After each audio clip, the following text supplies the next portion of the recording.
Morning students. एक बार फिर ज्ञानगर senior secondary school केसरिया की एसएसटी ज्योग्राफी ऑनलाइन क्लासेज में आप सभी का हार्दिक स्वागत एवं अभिनंदन। शिक्षक आपके बार कार्यक्रम में भी आप सभी का हार्दिक स्वागत एवं अभिनंदन। स्टूडेंट्स, ऑनलाइन क्लासेज का आप आनंद ले रहे होंगे।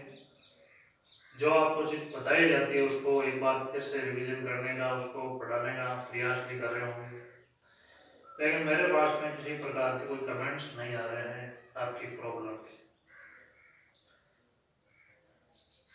कोई प्रॉब्लम हो तो आप कमेंट्स के रूप में मुझे बताएं। निश्चित रूप से आपकी समस्या का समाधान करने का मैं प्रयास करूंगा। वीडियो के माध्यम से भी कर सकता हूँ, वापस कमेंट करके भी मैं आपको जवाब दे सकता हूँ।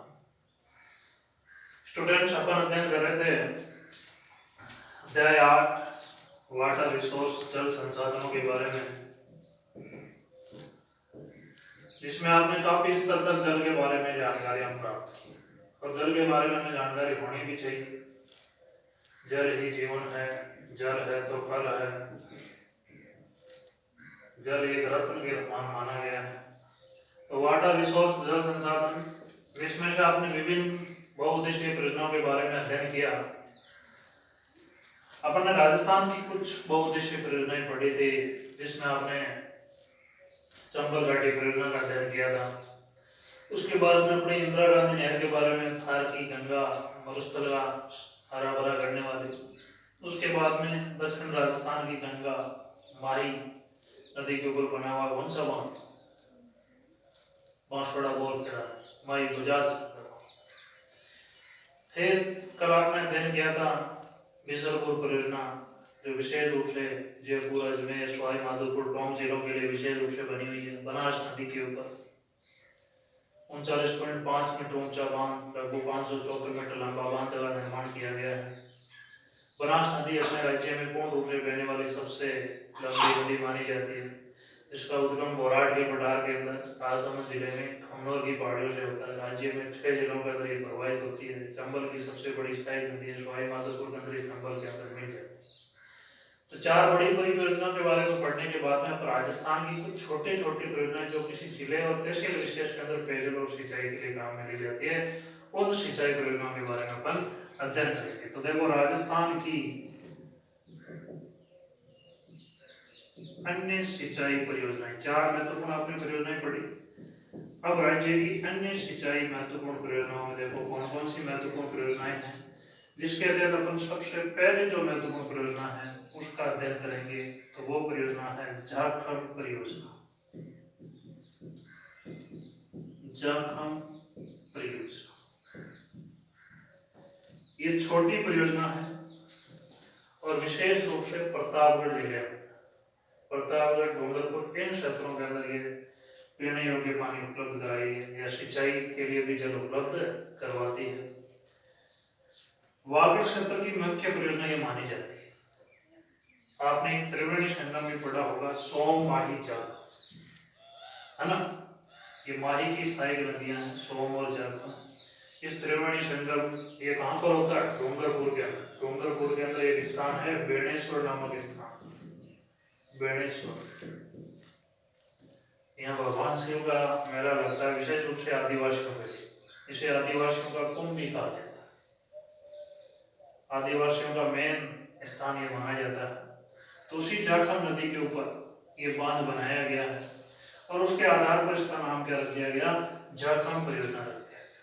ये झारखंड बांध कहाँ पर बनाया गया? प्रतापगढ़ जिले के अंदर एक तहसील पड़ती है अनूपपुरा तहसील।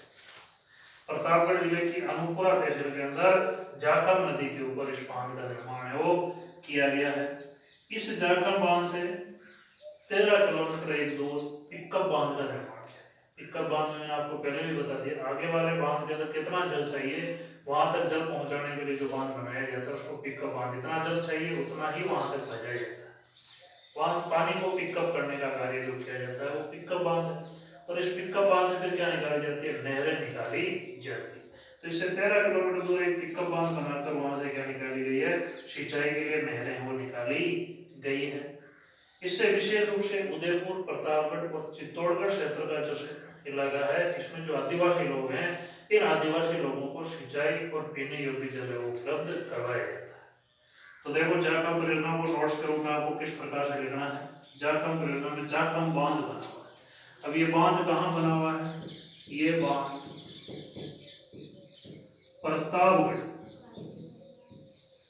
प्रतापगढ़ जिले के अंदर एक तहसील है। कौन सी तहसील? प्रतापगढ़ जिले की अनूपपुरा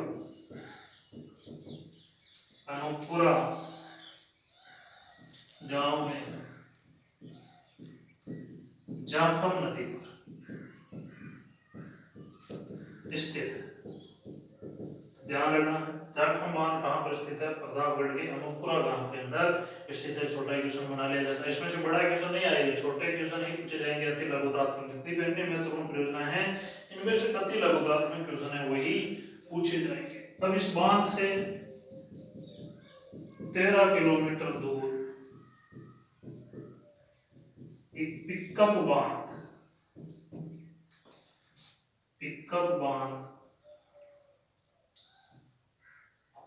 नागरिया गांव कौन सा है? नागरिया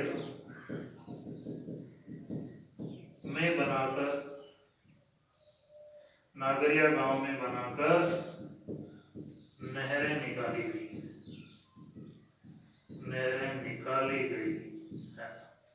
तो 13 किलोमीटर दूर पिकअप बांध बना दिया गया। पिकअप बांध के बारे में मैंने आपको बता दिया। और यहाँ से क्या निकाली गई है?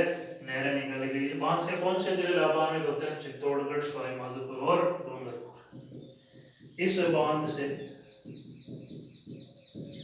चित्तौड़गढ़, उदयपुर व प्रतापगढ़ क्षेत्रों में सिंचाई कर आदिवासी क्षेत्रों का, आदिवासी लोगों का विकास किया गया है। आदिवासी लोगों को विकास करने का जो प्रयास है वो किया गया। तो ध्यान रखना, इसमें छोटा क्वेश्चन ये बन सकता है, जाखम परियोजना से कौन से जिले लाभान्वित होते हैं? तो चित्तौड़गढ़, उदयपुर और प्रतापगढ़, ये 3 जिले हैं वो विशेष रूप से जाखम परियोजना के माध्यम से लाभान्वित होते हैं। अगली जो अपनी परियोजना है वो है सोम अंबा कमला परियोजना। सोम नदी के ऊपर बनी हुई है और कमला अंबा क्या है? गांव। सोम कमला अंबा परियोजना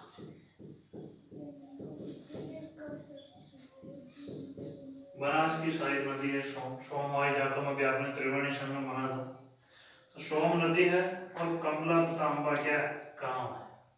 उसके ऊपर इस परियोजना का निर्माण है वो किया गया। विशेष रूप से ये कमला अंबा गांव के अंदर परियोजना बनाएगी। और ये कहाँ पर स्थित है? डूंगरपुर जिले की आशपुर तहसील के अंदर बनाएगी। इसके अलावा इसके माध्यम से उदयपुर जिला भी लाभान्वित होता है। ध्यान रखना, डूंगरपुर जिले की आशपुर तहसील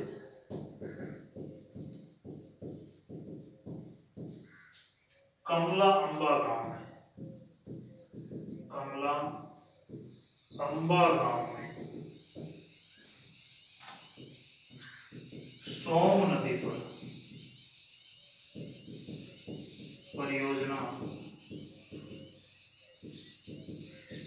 बनाई गई। डूंगरपुर जिले की कौन सी तहसील है? आशपुर तहसील। गांव कौन सा है? कमला अंबा। नदी कौन सी है? सोम। उसके ऊपर इस परियोजना का निर्माण है वो किया गया है। इससे कौन से जिले लाभान्वित होते हैं? इस बांध से डूंगरपुर की आशपुर तहसील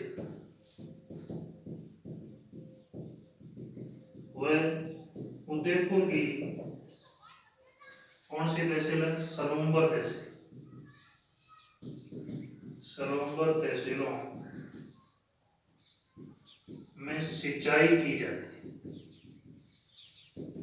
अब इसमें महत्वपूर्ण क्वेश्चन यही है, ध्यान रखना। ये सोमला गंगा परियोजना से किन क्षेत्रों में सिंचाई की जाती है? तो इसके माध्यम से डूंगरपुर जिले की आशपुर तहसील और उदयपुर जिले की कौन सी तहसील है? सलूम्बर तहसील। इन क्षेत्रों में अंदर सिंचाई की जाती है। सोमला कंबा बांध कहाँ पर बना हुआ है? डूंगरपुर की आसपुर तहसील के अंदर। कौन सी नदी है? सोम नदी। इसके ऊपर ये छोटी छोटी परियोजनाएं हैं राजस्थान की, इनके ज्यादा डीपली अपन को इसके बारे में अध्ययन नहीं करना है, केवल अति लघुगणक में क्वेश्चन ही इसमें से पूछे जाते हैं। मैं आपको सिर्फ नोट्स के रूप में ही इनको बता रहा हूँ। मेजा बांध के बारे में कई बार पूछा गया था। इसकी परियोजना मेजा बांध, कई बार इसकी नदी के बारे में पूछा जाता है, कई बार स्थान के बारे में पूछा जाता है। तो आपको केवल मेजा बांध के बारे में दो ही जानकारी ध्यान रखनी है। पहली बात तो मेजा बांध किस नदी पर बनाया गया है? कोठारी नदी। नदी कौन सी है? कोठारी नदी है। और दूसरी बात है ये कहाँ पर स्थित है? स्थिति इसकी ध्यान रखना है भीलवाड़ा के मेजा गांव। इसका मुख्य जो उद्देश्य है वो क्या है? सिंचाई के लिए बनाया गया, सिंचाई के लिए। तो इस मेजा बांध के बारे में तीन ही जानकारी ध्यान रखनी है। विशेष रूप से इसमें ये नदी वाला ध्यान रखना है। बोर्ड में आया हुआ है कई बार, 2-3 बार क्वेश्चन आया हुआ है। मेजा बांध किस नदी पर बना है? कोठारी नदी पर। कहाँ बना हुआ है? भीलवाड़ा जिले के मेजा गांव, भीलवाड़ा के अंदर स्थित है, ध्यान रखना। और विशेष रूप से भीलवाड़ा क्षेत्र के अंदर इसके माध्यम से क्या की जाती है? सिंचाई की जाती है। तो आज आपने 3 छोटी परियोजनाओं के बारे में जानकारी प्राप्त की। सोममला खंबा परियोजना थी, दूसरी आपकी जो परियोजना थी सोम नदी के ऊपर बनी हुई सोममला खंबा परियोजना, और मेजा बांध के बारे में आपने जानकारी प्राप्त की। तो इन तीनों के बारे में आपको जानकारी वो रखनी है। कॉन्ग्रेस के क्वेश्चन आज यही बनते हैं। तो स्टूडेंट इसी प्रकार से आप एसएसटी की ऑनलाइन क्लासेज का आनंद लेते रहिए। जय हिंद, जय भारत।